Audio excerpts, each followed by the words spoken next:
வெண்பருத்தி நூலெடுத்து வாய் வெடிச்ச பூவெடுத்து நான் அணிஞ்சிட தொடுத்து வச்ச நடினமான மாலை இது.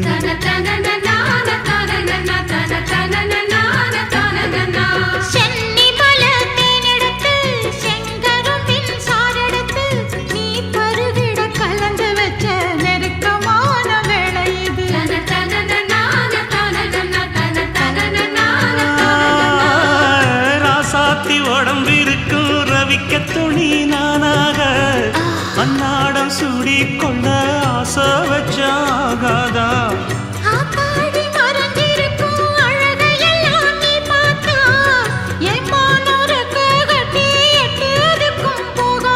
அடிச்சி சக்கரையே எட்டி நீயும் நிக்கிறியே நான் ஏங்கி ஏங்கி பார்க்கிற போறாங்க.